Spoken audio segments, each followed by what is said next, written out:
Hello, everyone, and welcome to another episode of Autism Stories. I'm your host, Doug Bletcher, the founder of Autism Personal Coach. Autistic people are the true experts of the autistic experience, and Autism Stories is where we interview autistic people to learn from their stories, experiences, and get their advice.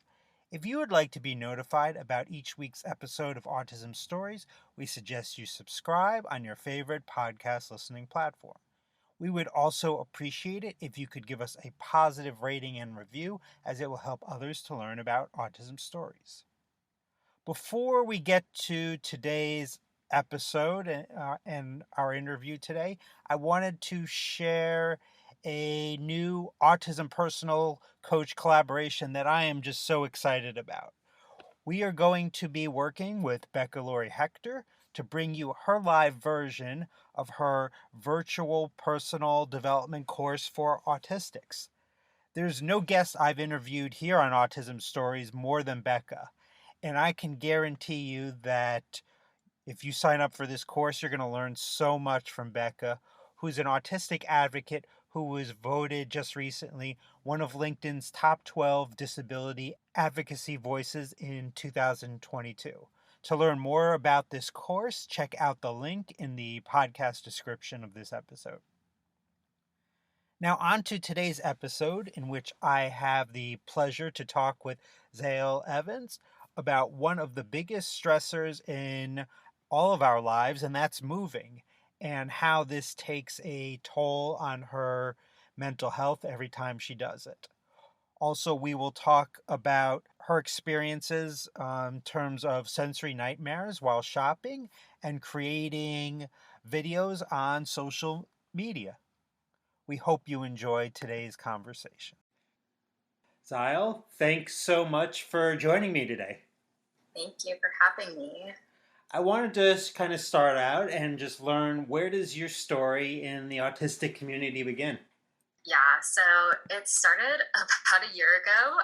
I went to therapy for the very first time, and while I was talking with my therapist, we were getting into things such as like sensory issues, social issues, and she started asking me some questions like, so how do you like make friends? How do you do this? And then brought up the fact that I was autistic. So very interesting, only a year ago. I've learned about you because you make a lot of videos on social media that I really enjoy. Yeah. One of them in particular was, you were just talking about sensory stuff, but about navigating sensory overload while shopping. Before even going shopping, things like poor sleep, forgetting to eat or drink, and I am so terrible with drinking water. I always forget. Those things can really affect those experiences. So for someone like me that, forgets to drink water, to the point that I can get really dehydrated sometimes, I wanted to know kind of what your experience was with drinking water, and if there are any things that have helped to kind of remind you to drink. Yeah, no, it's definitely been an issue that I've had all my life. I definitely had to learn to make it part of my routine. It's literally the first thing that I do when I get out of bed every morning is fill up my water bottle, or else I won't drink water if it's not like an integral part of my routine. I also keep my water bottle with me literally 24/7. It comes with me in the car, it comes with me wherever I go, or else like I'll just forget about it. If it's not right in front of me, I will forget to drink water. I also put stickers on it to make it like a fun thing that I like to look at. And it's also one of the things on my habit tracker that I use every day. It's just one of the boxes I have to check off, which also reminds me to drink water. I'm so not fun because I would have never even thought to put stickers on there. So I'm really impressed. But I definitely can relate to the water bottle, because if water is not in this one specific bottle, then Yep, then I'm not going to drink it. So it's exactly. yeah. So there are many things during shopping that certainly can cause sensory overload. The lights, all the people, the moving and annoying carts. I was just grocery shopping today and the cart wasn't working, and that just drove me crazy. Bags rustling, and on top of that, stores insist on playing music. I don't understand this. It's very frustrating to me. How, how do all of these things affect your experience while shopping? Oh my gosh. I have to specifically plan out parts of my day or like full days when I go shopping because it just gets so overwhelming and it doesn't just end at the store. It always travels with me out of the store. Like I will just be so sore after I leave stores and have such bad headaches because of like how tense my muscles were and how anxious I was. So yeah, it's definitely a huge process. After I get home, I always take breaks. I won't do anything for the next like 30 minutes just so I can like recover. But yeah, it's very intense. Now, something that I don't hear many people talk about that you kind of touched on in this video talking about shopping is that sensory overload doesn't end once you leave the store. So I wanted to learn kind of what is your sensory experience once you kind of walk out of the store you're shopping in, and how does that kind of continue to impact your overload? Yeah, 100%. It definitely it like very much impacts my whole day. Right after I get out of the store, I usually sit in my car for a good 10 minutes just so I can calm down because even driving can be very overwhelming, especially sensory wise. And then again, I like to just chill out when I get home. I literally will just lay in bed, like not do anything just so I can like relax. And then for the rest of the day or a good portion of the day, I feel like my sensory intake is very minimal because I'm already like so overwhelmed from the shopping experience that like anything else that comes in seems very heightened like for the rest of the day or It's interesting you talk about driving because I remember when I was like a teenager, I was like, oh yeah, I got to get my driver's license. I'm so excited about this. And now I'm so excited when I don't have to drive. It's just so wonderful. I hate driving. So, me too. I was the same way. I was so excited when I first got to drive, but then as I started doing it more, it just became more overwhelming. And yeah, I definitely feel that. when you get old like me, it's really going to be overwhelming. So I know you were talking a little bit about it, but what are some of the things you found that maybe whether it's before or even after shopping that help to reduce your overstimulation? Yeah, I definitely plan it. It's definitely a planned event in my day, in my week. If I know I have to go shopping, I will reduce the amount of other things that I have to do that day. I typically go very early in the morning. There's a lot less people, a lot less noises. I've tried wearing headphones, but I don't like being completely cut off from not hearing anything. So sometimes they'll just wear like earplugs or like loop earplugs where it'll like just dampen the noise instead of like completely cutting it off. One thing that I also do is I wear like blue light glasses because that really helps with like the fluorescent lighting. It makes it a lot warmer, a lot less intense. Yeah, so definitely have a lot of things that I try to do to make it less intense. Now, in one of your recent videos, you talked about one of the most stressful things that we as humans can do, and that's kind of moving into a new apartment, new house, whatever. You mentioned how every time you move, you take a step back in your mental and physical health, which I think happens with a lot of autistic folks. So, in what ways do you think moving has negatively impacted your mental and physical health? Yeah, it's definitely a lot of change every time. And that's very overwhelming for me as an autistic person. Everything changes, the lighting changes, the shower pressure changes. Like we are talking about water, I have like a Brita now, so I'm gonna have to remember to refill that. And it's just a lot of change that I'm gonna have to deal with and process. And I feel like every time I move, my routine has to adjust depending on the move, but I like my routine to stay as it is. So it's very hard to adjust my routine to the new place. So that's definitely something that I also struggle with when it comes to moving. And how is this like most recent move went? Is it any better?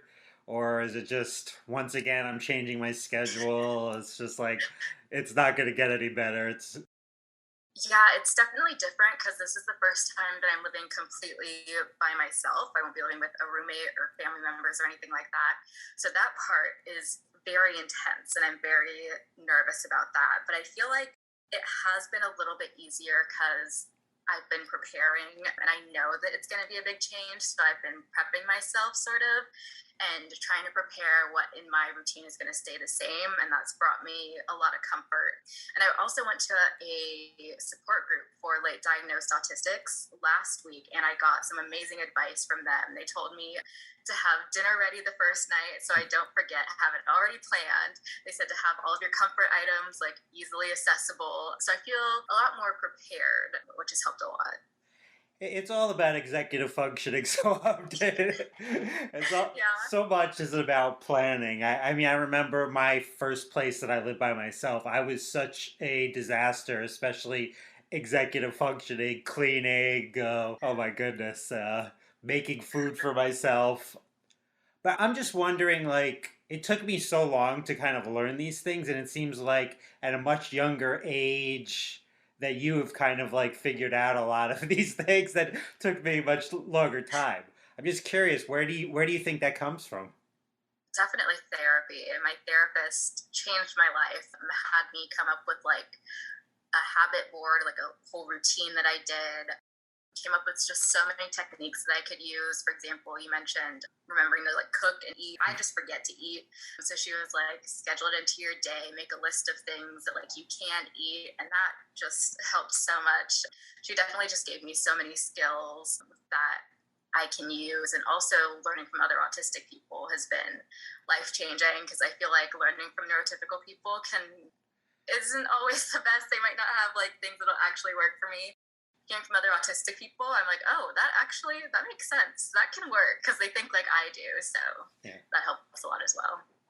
So, in watching your videos, we were talking about executive functioning stuff. I wondered about the importance of organization in your life, as it seems like on more than one occasion in your videos, you've talked about organizational tools that have really helped you. So, I was wondering maybe what are some specific tools that you use that really help you to kind of organize your life? Yeah, I've definitely been through like every organizational tool in the book, and I feel like I definitely had to find what works for me. I use a planner because I love writing things down, and I feel like that has changed the way that I plan. It's now like a fun thing. I get to use my pens and decorate it and make it look cute. So that definitely helps. But also, as I was saying, like my therapist had come up with like a habit board, and it used to be on a whiteboard, but I've now added it just into my planner. So then everything is also in one place. I write down my habits and then my daily tasks and everything, and it's all in my one little planner. So I just take it everywhere with me and helps me remind me to do things that I need to get done. I use some similar tools like that. Although I have a gigantic whiteboard that's like 5 feet long that, that I use. It's in my office. It's so helpful. Uh, I want to use one in my new apartment. I have one at home with my parents and they're bringing it down, and I can't wait because that was one of my favorite parts of my room. Absolutely. We were talking about moving, and then, I noticed that something else that seems to be a recent change for you is that you earned your bachelor's degree of arts in mass communication. So, do you have plans now and what you'd like to do with your degree? Because when I graduated, I had no clue. I also have no clue. Right now, I feel like I'm just adjusting to no longer having school in my life. It was part of my life for so many years, and I feel like that gave me a lot of structure and a lot of stability. And so it's been an adjustment. I've just been trying to get used to working full time right now and, navigating that and also moving. So I feel like once I get settled into that, we'll see where it goes from there. Yeah. I learned about you through a lot of your great videos on social media. So, if people want to kind of follow you on social media, learn more about you beyond this interview, how can they go about doing so? Yeah, so I do post a lot of autism content on TikTok, just about my experiences and navigating like the world as an autistic person. So my TikTok account is probably the best way to learn about me. It's Ziale Evans, and yeah.